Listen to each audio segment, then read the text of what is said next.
할렐루야. 우리 옆에 있는 분들과 한번 인사할까요? 내가 더 많이 사랑하겠습니다. 우리는 한 가족입니다.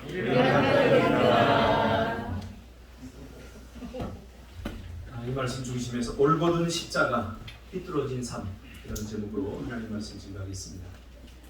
우리 지금 몇 주에 걸쳐서 십자가에 관해서 지금 살펴보고 있습니다. 지금까지 살펴본 바에 의하면 육체로는 더 이상 하나님을 알 수 없기에 육체로는 믿음에 이룰 수 없고, 그러기에 육체에 의존한 삶을 통해서는 더 이상 하늘의 삶을 살아낼 수 없다는 결론을 우리가 지었습니다. 그러니까 하늘의 삶을 살 수 없다, 이 말은 구원을 누릴 수 없다는 말이에요. 이미 구원받았지만 구원이 주는 많은 혜택들, 구원이 주는 기쁨들을 누릴 수 없다라는 결론입니다. 이미 구원받았지만 아직이라고 하는 창조적 긴장 속에서 우리는 살아가고 있습니다. already와 not yet.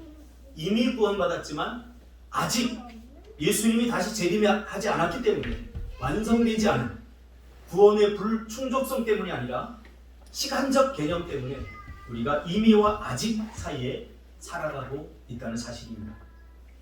그래서 이 십자가의 감격과 복음의 능력을 누리기 위해서는 십자가에 참여해야 된다라고 말씀을 드렸습니다. 그래서 우리가 구원을 이해할 때 존재론적 혹은 인식론적이라는 두 가지 측면에서 살펴보았습니다. 이미 존재론적으로, 법정적으로는 우리가 하나님의 자녀가 되었지만, 인식론적으로는 여전히 옛 자아들, 옛 습관들이 남아서 여전히 우리를 구원받지 못한 것 같은 그러한 우리 자신들을 발견하게 된다고 이야기를 했습니다. 그것은 구원받지 못함의 문제가 아니라 인식의 문제라고 이야기를 했습니다. 그래서 우리는 첫 번째, 죽음에 참여한 자들이다. 우리는 그리스도가 십자가에 죽으셨을 때 예수만 죽은 게 아니라 우리도 이미 죽었다. 우리는 그것에 참여한 자들이다 라는 측면에서 살펴봤고요. 두 번째, 우리 전번 주에는 우리는 고난에 참여한 자들이다 라고 이야기를 했습니다. 왜 자꾸 참여하라고 권면하는가? 우리가 이런 생각을 할 수 있어요. 왜 예수님이 구원을 다 이루어 놓으셨는데 또 우리가 뭐 참여할 것이 있는가? 이 참여는 누림과 관계가 있기 때문에 그렇습니다. 참여가 이렇게 좋은 것이라면 왜 억지로 하나님께서 우리를 참여시키지 않는가? 우리를 하나님의 형상을 따라 관계적으로 창조하셨기 때문입니다. 그래서 자발적 참여, 이것은 하나님이 우리에게 주신 자유와 관련이 있는 것입니다. 그래서 하나님은 우리로 하여금 십자가에 자발적으로 참여하기를 원하십니다. 뭐가 관련이 있다고요? 자유와 관련이 있기 때문에. 우리에게 자유를 주신 것은 신적인 영광을 하나님 스스로 제한하면서까지 우리에게 자신의 영광을 나누어 주신 것이죠. 그래서 하나님은 우리의 생각과 선택을 최대한 발휘해서 자발적으로 이 십자가에 참여하기를 원하시는 것입니다. 자유는 자신이 스스로 선택하고 결정함으로 누리게 되는 신적인 영광입니다. 이것은 하나님이 우리에게 주신 특권이며 신적 영광을 제한하면서까지 우리에게 주신 특별한 은혜다 라고 이야기했습니다. 여러분, 행복은 우리가 자유롭다 라고 할 때 우리가 느끼는 거예요. 세상 어떤 사람도 세상의 모든 조건이 다 갖추어진다고 할지라도 내게 자유가 없다, 그런 사람은 결코 행복할 수 없어요. 하나님께서 우리가 자유를 마음껏 사용할 때 우리가 행복을 느끼도록, 행복이 작동되도록 그렇게 우리를 창조하셨기 때문입니다. 그래서 신앙은 먼저 스스로 자발적으로 선택하는 것부터 배워야 됩니다. 선택하는. 우리 자녀를 키울 때도 다 해줘서는 안 돼요. 어느 순간이 되면 독립을 시키고 이 아이들로 하여금 선택하게끔 해줘야 됩니다. 그리고 그 선택이 잘못됐을 때 부모의 역할은 뭐냐면, 괜찮아, 실수할 수도 있어, 실패할 수도 있어, 다시 선택할 수 있는 기회를 줘야 돼요. 이게 기독교 교육의 핵심입니다. 우리가 모든 것을 선택해 주면 그 아이는 행복을 절대 느낄 수 없습니다. 하나님도 마찬가지입니다. 하나님이 우리를 하나님의 형상을 따라 우리를 지었어요. 거기에는 하나님의 형상에 해당하는 자유, 이 자유의 영역은 하나님의 영역입니다. 우리 인간에게는 어불성설입니다. 모든 것을 마음껏 할 수 있는 능력이 우리에겐 제한되어 있어 피조물이라. 그럼에도 불구하고 하나님의 영광의 일부분을 스스로 제한하면서까지 우리에게 이 자유를 주실 만큼 하나님은 우리를 사랑하시고 우리를 인격적으로 대우하신다는 사실입니다. 그러면 정말 성경이 요구하는 삶을 우리는 과연 살아낼 수 있는가? 우리가 성경의 요구를 이루어드리지 못할 때마다 자기 합리화에 빠져서 하는 말들이 있습니다. 마음은 원이로되 육신이 약해서, 즉 자신이 하나님의 말씀대로 살지 못하는 것은 육신의 약함 때문이다 라고 우리가 생각을 합니다. 어떻게 보면 맞는 말인 것 같습니다. 육신, 마음은 정말로 하나님을 기쁘게 하고 말씀대로 살고 싶은 생각은 굴뚝 같지만, 그러나 우리의 육신은 약하기 때문에 그대로 살지 못한다. 그래서 우리가 말씀대로 살지 못하는 것을 우리의 의지, 우리의 경험 부족, 지식의 빈궁함, 이런 육체적인 수준으로 접근을 하려고 합니다. 이게 뭐를 의미하냐면 여전히 우리의 삶 속에서 우리가 지향하는 것은 육체라는 사실을 드러내줄 뿐입니다. 그런데 사도 바울에 의하면 육의 생각은 하나님과 원수가 된다라고 로마서 8장 7절에 이야기하고 있습니다. 그러니까 우리가 하나님의 말씀대로 살지 못하는 것은 육신 때문이다. 근데 성경은 이미 육신은 하나님의 영광에 이르지 못한다. 그리고 요한복음 6장 33절에 보니까 육은 무익하다 이렇게 선언하고 있죠. 그러니까 육으로는 거룩한 것, 하나님의 영광에 도달할 수 없습니다. 절대로. 근데 우리는 육이 약해서 하나님의 말씀대로 살지 못한다. 이런 아이러니한 고백을 하면서 살아간다. 이미 성경은 육으로는 하나님의 영광에 도달할 수 없다. 이렇게 말씀하고 있는데도 말이죠. 우리의 육이 선택하고 결정하도록 그런 거로 내버려 두어서는 안 됩니다. 이 육은 예수님이 십자가에 죽으실 때에 우리도 이미 죽었다라고 로마서 6장 6절에서 선언하고 있기 때문이죠. 그리스도 예수의 사람들은 육체와 함께 그 정욕과 욕심을 십자가에 못 박았다라고 갈라디아서 5장 24절에 말씀하고 있습니다. 그러니까 예수님께서 십자가에 달려 죽는 그 순간 우리의 옛 자아, 우리의 육도 같이 죽었다는 사실, 여러분 기억하시기를 바랍니다. 우리가 복음의 자유를 누리지 못하는 이유, 그것은 이것을 자꾸 망각하기 때문에 그래요. 그래서 자꾸 죄의 종노릇을 합니다. 죄가 종노릇을 시키는 부분은 우리의 육입니다. 우리 육. 그래서 우리의 육을 자꾸 죄의 종으로 삼고 우리를 피곤하고 지치게 만들어 버리는 것입니다. 제주도가 온통 꽃천지입니다. 그렇죠? 집사람이 며칠 전에 벚꽃이 보고 싶다고 해서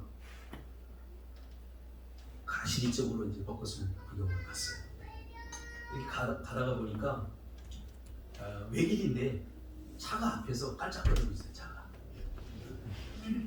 60km인데 한 30km로 천천히 가고 있는 거예요. 그러다 보니까 내 뒤에 차가 쭉 섰어요. 제가 뭐라 그러냐면 왜 저렇게 천천히 가지?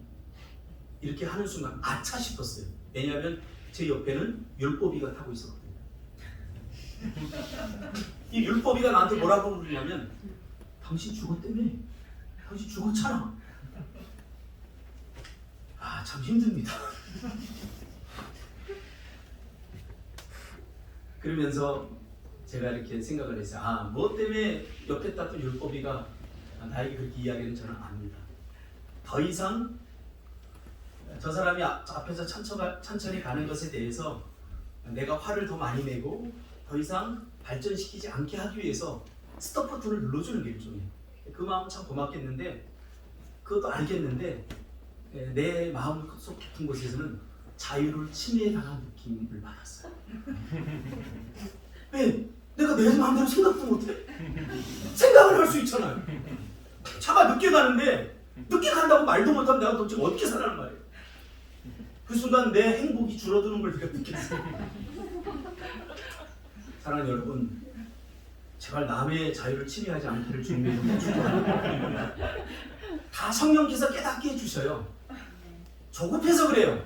내가 조금 참고 기다려주면, 내가 만약에 화를 냈다고 해보세요. 내가 화를 딱 내는 순간 성령께서 나는 목사가 그래도 돼? 하고 다 깨닫게 해주셔요.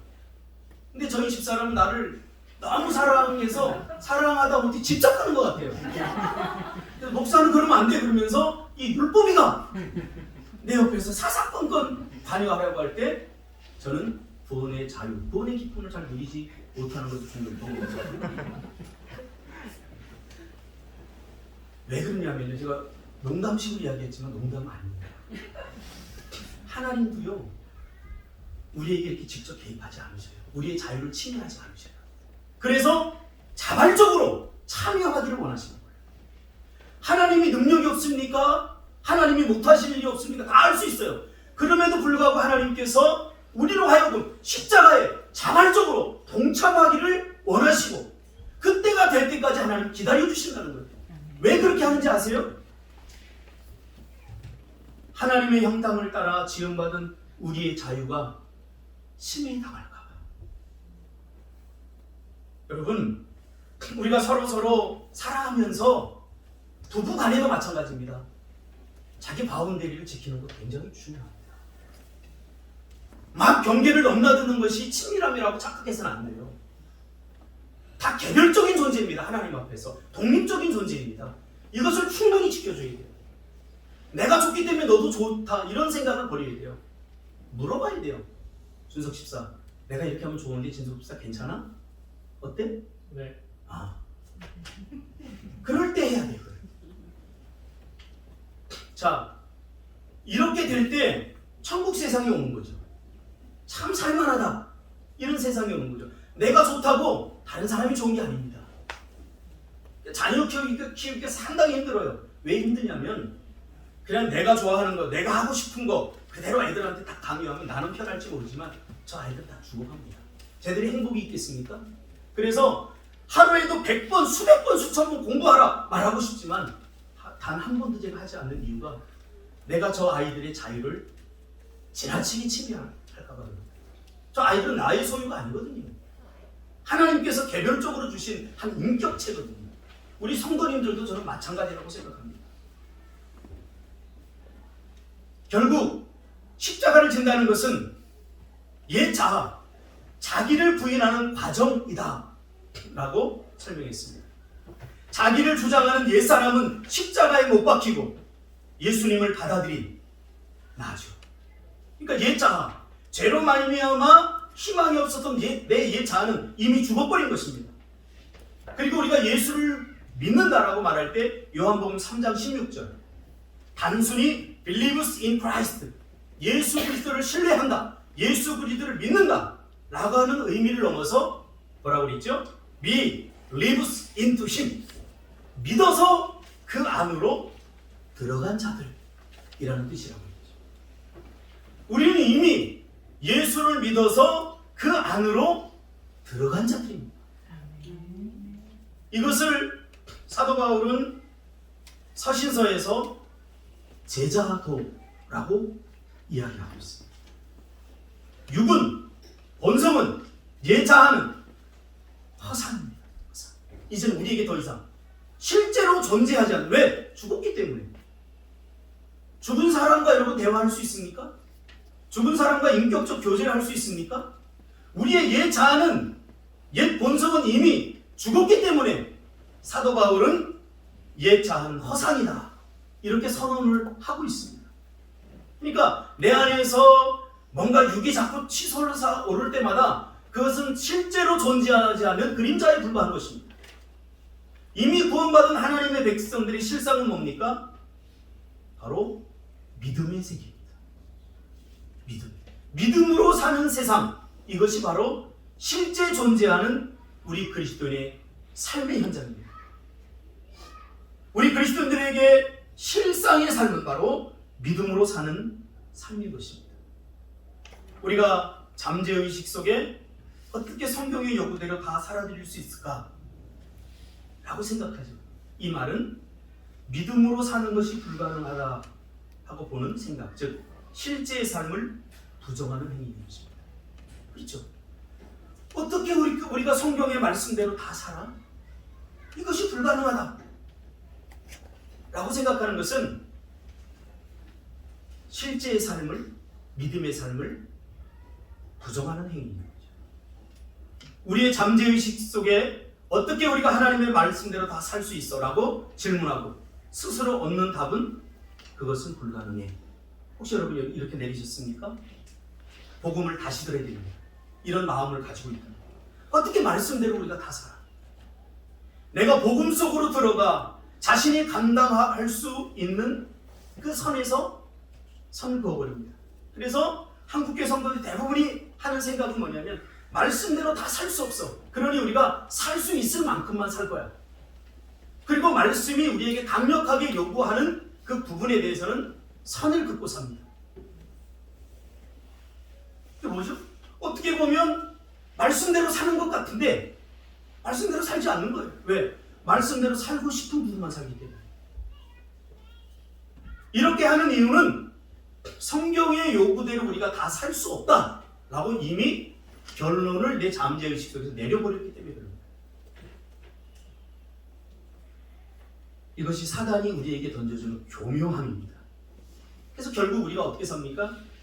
적당히 어떤 선을 그어놓고 그 선을 넘어가지 않는 선에서 신앙생활을 합니다. 그렇게 못하면 핑계 변명, 자기 합리화. 그러면서 목사님도 그렇게 못 살잖아요. 내가 아는 저 장로님도 그렇게 못 살잖아요. 이렇게 자기 위안을 삼습니다. 성경은 그렇게 말하고 있지 않다는 거예요.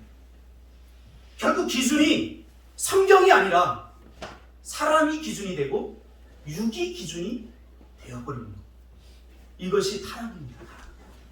하나님의 말씀을 지향하지 않고 하나님의 말씀대로 살려고 하는 몸부림이 없이 결론에 서서 내가 그렇게 살 수 없다라고 결론을 내리버린 이 순간부터 타락이 시작됩니다. 왜요? 기준이 성경에서 떠났기 때문에 기준이 내가 되는 거죠.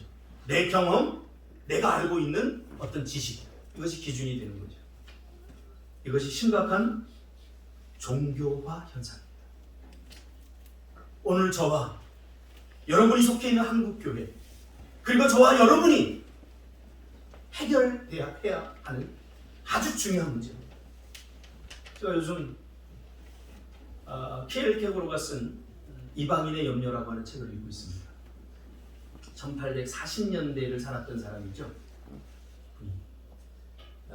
근데 이분이 기독교 쪽에서는 너무 세속적이다 이렇게 또 환영을 받지 못하고, 또 세상 사람들은 너는 기독교인 아니야 이렇게 배척을 받는 사람이에요. K.L. 케고로가. 그래서 K.L. 케고로는 이러지도 못하고 저러지도 못하고 중간에 서 있는 제 하늘나라 같이요. 이분이 하는 이야기가 뭐냐면 그 책에서 이방인의 염려, 이것은 이방인들을 향한 이야기가 아니라 오늘 교회 안에 속해 있는 구원받았다고 하면서 하나님의 백성임에도 불구하고 여전히 이방인의 삶을 염려와 걱정과 근심을 갖고 사는 교회 안에 존재하는 이방인들을 향해서 던지는 메시지입니다. 근데 더 놀라운 것은 뭐냐면요, 이분이 이렇게 이야기를 해요. 세상 사람들은 오히려 더 구원받을 가능성이 더 많다는 거예요. 왜? 그들은 주님을 몰랐기 때문에 복음을 원색적으로 들으면 구원받을 확률이 더 많은데, 나는 이미 구원받았다라고 착각하고 사는 교회 안에 있는 이방인들은 평생 그렇게 살다가 구원받을 수 있다 라고 우리에게 도전을 던져주고 있는 것입니다. 그러니까 우리가 말씀을 대충 읽어서는 안 돼요. 기준이 자기인데 성경이 아니고, 우리는 말씀대로 살지 못한다 자신의 모습을 놓고 통회하고 자복해야 되지 않습니까? 말씀이 다가오면 근데 그것을 합리화하고 뭐 나만 이렇게 못 사는 거 아니야, 이렇게 접근해버리면 구원의 길이 아니라 우리는 다른 길에 서 있다라고 이야기하는 거죠. 여기에서 저와 여러분이 자유로울 수 없어요. 우상이 뭡니까? 그동안 제가 계속해서 이야기한 거 아닙니까? 우상이란 뭐 석가모니 뭐 이게 아니에요. 이거. 우리는 그 정도 수준에 접근하면 안 되고, 하나님이 우상에 대해서 계속 예민하게 반응하는 이유는 뭐냐면, 우상이란 인간의 자기 숭배화이기 때문이에요. 자기를 숭배하는 거예요.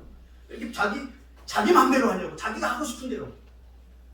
고대 근동아시아의 가나안의 그 신들을 연구한 책을 제가 읽어보니까 결국 하나님이 염려하고 걱정하는 게 뭐냐면, 그 바알과 아세라 신의 형상을 걱정하는 거 아니에요. 그런 것들은 얼마든지 우리가 조작하고 만들어낼 수 있어요. 중요한 건 그렇게 만들어낸 인간의 본질, 쟤네들이 무슨 생각을 갖고 저걸 만들었지? 하나님이 그 내면을 폭로해 보니까 결국은 인간이 신의 자리로 올라서려고 합니다. 신처럼 되려고 합니다. 그래서 우상이란 결국 인간이 자기 숭배화가 됩니다. 자기 마음대로 자기 뜻대로 하려고 합니다. 인간이 자기 마음대로 자기 뜻대로 하면 그 사람 불행해집니다. 예를 들어 우리 아이들 보세요. 자기 마음대로 자기 뜻대로 하게 내버려둬 보세요. 큰일 납니다. 그래서 우리는 창조의 질서, 창조의 원리로 돌아야 됩니다. 우리가 행복하게 살 수 있는 비결, 우리가 만족하며 살 수 있는 비결, 그것이 성경에 기록되어 있기 때문입니다. 그 첫 번째 단초가 구원받음 아닙니다. 그래서 우리는 항상 결론에 서지 말아야 됩니다. 지킬 수 있다, 지킬 수 없다, 이렇게 결론에 서지 말아야 됩니다. 왜? 우리는 지금 살아가고 있는 여정 가운데 있기 때문에 그렇죠. 100m 달리기를 다 해보지도 않고 나 꼴등할 거예요. 아닙니다. 달리라고 하면 일단 달려야 됩니다. 우리의 삶이 지속되는 한 하나님의 백성들은 지킬 수 있다, 없다를 떠나 지향하는 삶, 진행하는 과정에 동참해야 된다라고 말하고 있는 거죠. 하나님의 요구에 한번 자발적으로 동참해 보시기를 바랍니다. 이것이 능력 주시는 자 안에서 모든 것을 할 수 있는 동기를 우리에게 제공한다고 말하고 있는 거죠. 사도행전에 보면 그리스도인들의 첫 이름이 바로 제자들이다 라고 나옵니다. 그러니까 우리 그리스도인들이라고 하는 표현이 나오기 전에 이미 예수 믿는 사람들을 향해서 서신서에 보니까 제자들이라는 말이 먼저 나왔어요. 이 제자들이라고 하는 말은 구약에는 뭐라고 표현되어 있죠? 하나님의 백성들이라고 표현됩니다. 이 제자도는 우리 믿음의 종말론적 구조에 들어있습니다. 우리는 이미 구원받았습니다. 이 긴장 속에서 우리가 진정한 구원받을 자로 살려면 이 세상에 대해 죽어버린 우리의 옛사람이 실생활에서 재확인되어야 됩니다. 확인하는 거죠. 이게 필요해요. 날마다 내가 나를 주장하려고 하고 나의 이기주의로 자기 중심적으로 살려고 하는, 그리고 남을 윽박지르면서 살려고 하는 그 순간 십자가에 못 박힌 나를 주장하려고 하는 옛 아담이 내가 죽었음을 기억하고 이런 순간적으로 튀어나오는 옛 본성에 대해서 우리는 부인해. 이게 내가 아니다. 이게 실제 내가 아니다. 이것이 믿음의 삶이라고 성경 가르쳐주고 있습니다. 심지어 고난 앞에서도 우리는 두려워하지 말고 이 고난에 적극적으로 참여해야 됩니다. 왜요? 고난이 고난으로 끝나지 않기 때문에. 고난이라고 하는 것은 믿음이 실제화되어가는 과정입니다. 그러니까 믿음이 무엇인지 알려면, 믿음의 결과를 알려면 우리는 고난 속으로 자발적으로 뛰어들어 봐야 됩니다. 왜냐하면 고난을 통해서 믿음이 실제화되기 때문입니다. 그래서 고난 속으로 뛰어들지 않으면 우리는 허상의 살아가 뛰게 됩니다. 그래서 설교를 이렇게 들을 때는 다 될 것 같고 정말 다 이루어질 것 같지만 삶의 현장으로 가보면 안 되는 거예요. 왜? 고난을 실제화하지 않기 때문에. 저는 태양 집사를 굉장히 많이 이해를 하는 편이에요.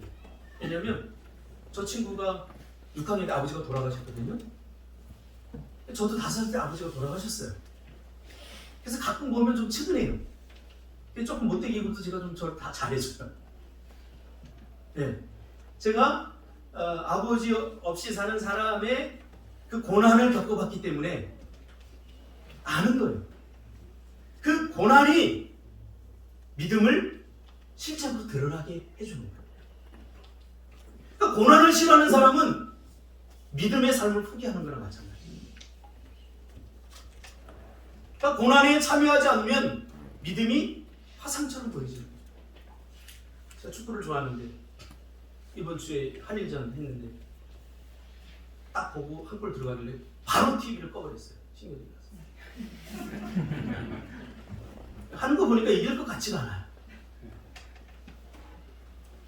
제가 국가대표가 안 되어봐서 그래요. 그 현장에서 뛰어보지 않아서 제가 그래요. 그런 사람들은 뭐든지 비난할 수 있고 뭐든지 정죄할 수 있고 뭐든지 판단할 수 있어요. 여러분, 우리가 다른 사람의 다른 사람의 잘못을 정죄하고 비난하고 왜 저 사람 저러면 안 돼? 이 교회는 이러면 안 돼. 왜 그런 이야기가 나오면 고난에 내가 참여해보지 않았기 때문입니다. 저는 목사가 되는 순간부터 목사를 더 이상 욕할 수 없게 되었고요. 구원받음을 하나님 앞에 선언하는 순간부터 성도들의 흠이라고 말할 수 없게 됐어요. 왜? 그 흠이 내 안에 있고 그 교회의 문제가 내 안에 있기 때문에 저에게는 오히려 정죄하고 비난하기보다는 그 책임의식을 끌어안고 같이 울고 싶은 마음이 더 컸기 때문이죠. 이것이 고난에 동참하는 마음입니다. 제가 제주도로 온 이유이기도 합니다. 또한 고난은 죄로 말미암아 깨졌던 하나님의 형상으로서 우리가 변화되어 가는 과정임을 잊어서는 안 됩니다. 사람이 변한다고요? 잘 안 변합니다. 그러나 고난을 겪어보면 사람이 조금씩 변합니다.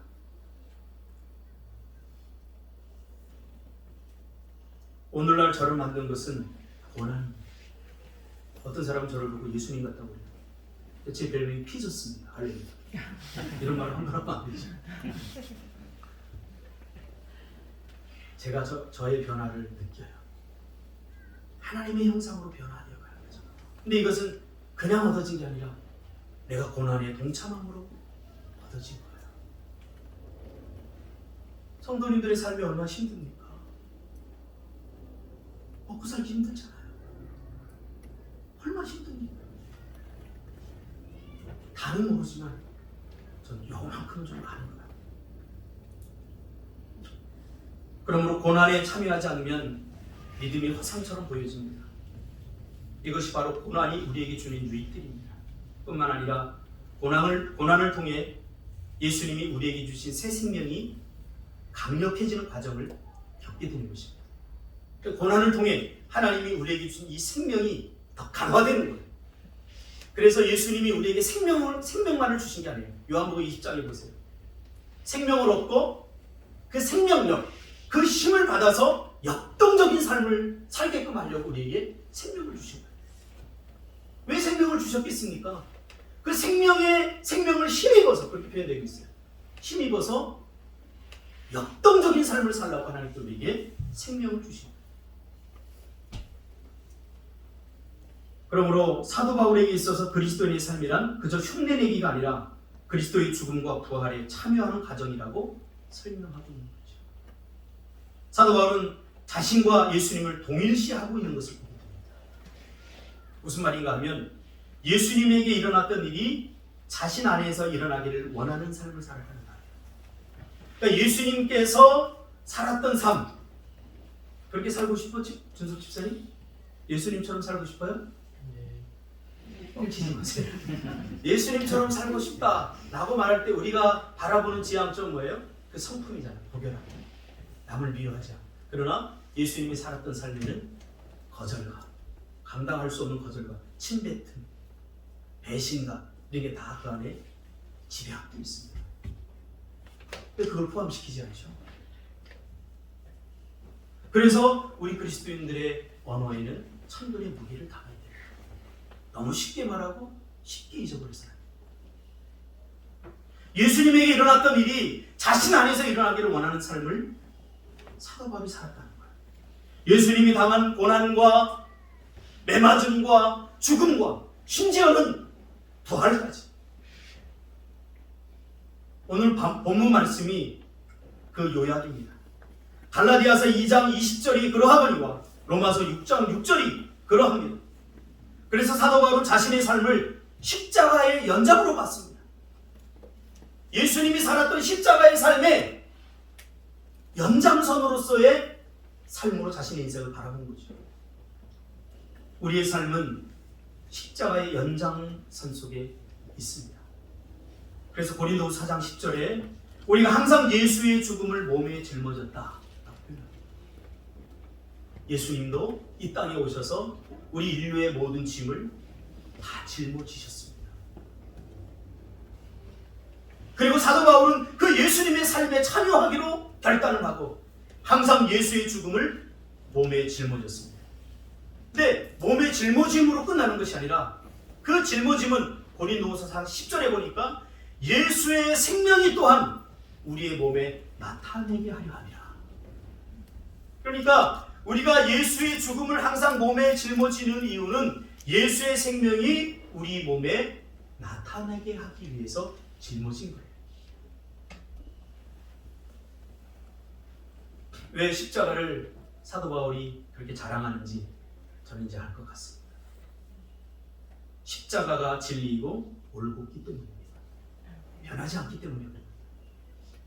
우리가 예수님의 십자가에 동참하는 순간 우리의 과거, 우리의 현재, 우리의 미래가 예수님의 과거, 예수님의 현재, 예수님의 미래가 되는 것입니다. 할렐루야. 여러분 이 이야기도 감동이 돼야 돼요. 그냥 안고 들으면 안 돼, 이 이야기.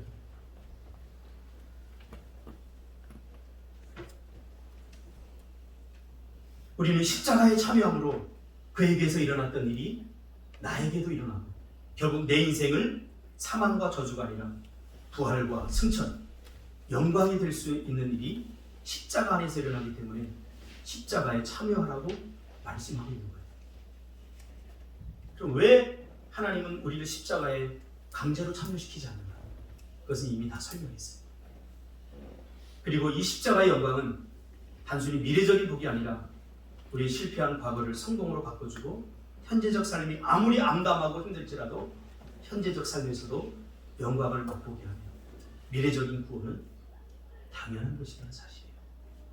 이 십자가에 동참한 사람은 현재가 아무리 암담하고 우울할지라도 사도 바울에 의하면 감옥에 갇히고 착고에 채워진 채로 내일 사형당하는 그 순간까지라도 기쁨을 잃어버리지 않게 한다는 거예요. 이것이 바로 십자가의 영광입니다. 이 올곧은 십자가, 변하지 않는 진리. 그러므로 이것을 깨달은 자는 죽는 것을 두려워하지 않습니다. 실패를 두려워하지 않습니다. 우리는 그리스도 안에서 죽었을 뿐만 아니라 그 안에서 다시 살아날 것이기 때문입니다. 저희 장인 어른이 호스피스 등등에서 이제 죽음을 맞이하고 있습니다. 이 전화가 오면 저는 인천으로 가야 돼요. 제가 그 죽음의 직면에 있는 저희 아버지를 보면서 들었던 안타까움은 뭐냐면 이분이 죽는구나 대한 안타까움이 든 게 아니라 이분이 예수 없이 죽을까봐 그것이 가장 안타까워요. 제가 복음도 전하고 세례도 주었어요. 그런데도 가서 보니까 내가 외롭다. 인생이 지루하다. 그 안에 복음이 들어있지 않았던 그 단어들을 제가 들을 때마다 너무 고통스럽고 힘들어요. 그래서 제가 사이고 목사님.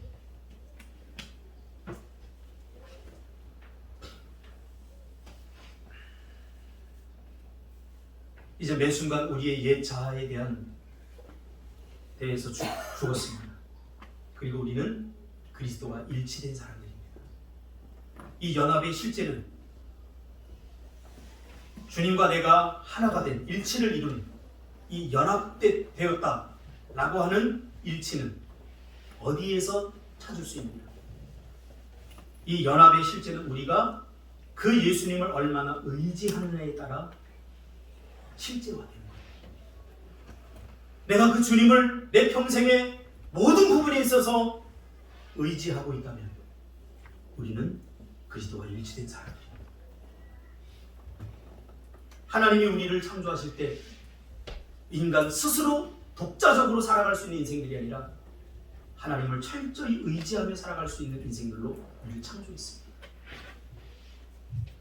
그래서 우리의 외로움은 이 하나님과의 잘못된 관계에서 오는 거예요. 저희 아버지가 그래요. 외롭다. 죽으면서 그래요.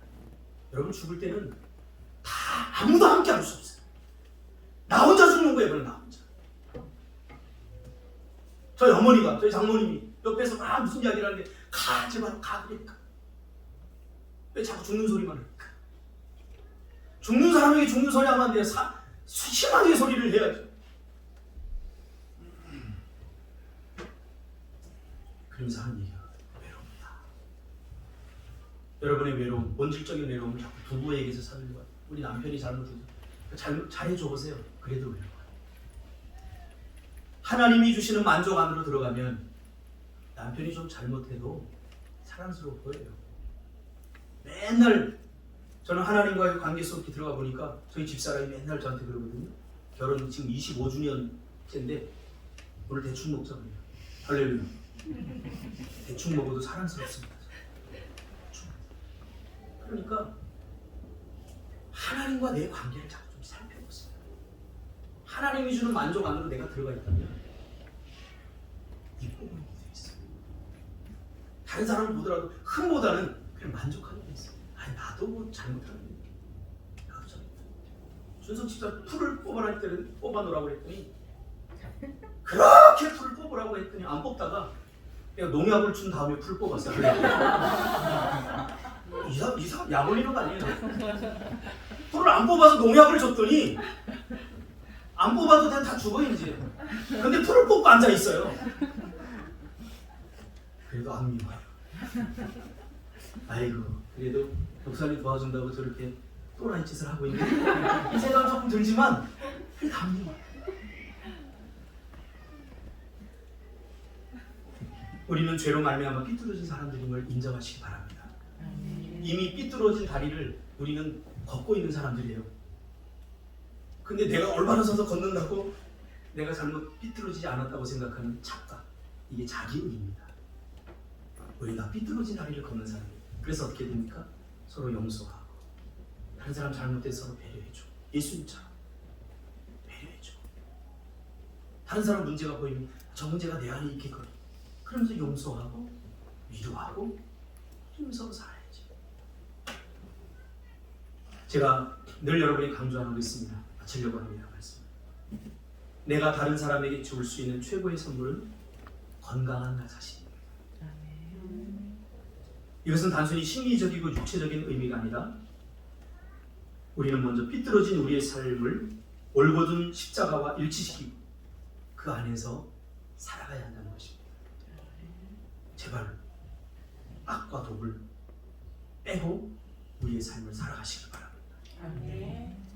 제가 며칠 전에 영화를 봤는데요. 어떤 미국의 한 평범한 가정이 이 남자가 사업도 잘 돼요. 그래서 너무 감사해서 하나님께 은혜를 갖고 싶어서 어떻게 하면 좋을까 그러다가 교회를 하나 짓습니다. 교회를 하나 짓는데 목사가 안 오니까 자기가 설교를 해요. 그리고 이제 하나를 이루었어요. 그리고 두 번째 꿈은 아프리카에 가서 고아원을 세우는 거예요. 찾다가 수단을 택합니다. 수단은 지금 남과 북으로 나누어서 이슬람과 기독교가 싸우고 있잖아요. 수단의 그 아프리카의 종족 전쟁은 종교적 전쟁입니다. 그래서 이슬람 애들이 와서 그 기독교를 계속 공격하고 죽이니까 애들이 고아들이 많이 생기잖아요. 그래서 고아원을 작게 하나 짓습니다. 그런데 계속 죽여요. 그러니까 고아들이 점점 많이 생기는 거예요. 고아원이 점점 더 확장되고 필요한 물건을 더 많이 생기고 그러다 보니까 다시 교회에 와가지고 성도들한테 설교를 하는데 너희들 뭐 하는 거냐? 저 고아들이 생기는데 우리 도와야 되지 않나? 이게 하나님의 뜻이다. 막 그러면서 강요를 하는 거예요. 그래도 안 들으니까 막 윽박질러. 심지어는 자기 딸이 무슨 파티가 있어서 뭘 사달라고 그러는데 지금 수단에서 애들이 지금 굶어 죽어가고 있는데 너는 지금 그것 때문에 나한테 투덜거리냐? 그러면서 그 딸을 막 혼내. 가정이 깨어집니다. 교회가 손수건됩니다.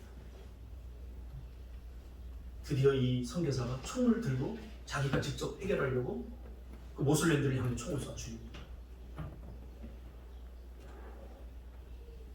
이거 아니에요. 우리 안에 있는 상처와 아픔들이 치유해요. 죄로 말미암아 생기는 상처와 그 악을 열정이라고 착각하지 마세요. 그 독을 열정이라고 착각하지 마세요. 평안한 가운데 하나님이 다 하실 거예요.